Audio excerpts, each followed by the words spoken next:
Here I've got Doogee S70, and let me show you how to change the date and time on this phone. So at first, enter the settings, then find and select system, and then click on date and time.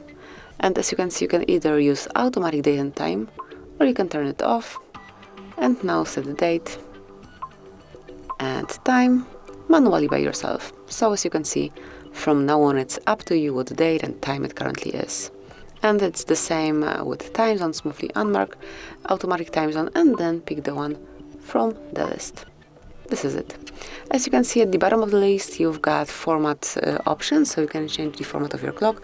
You can use either 24-hour format clock or 12-hour format clock. And actually that would be all. This is it. Thank you for watching. Please subscribe our channel and leave the thumbs up.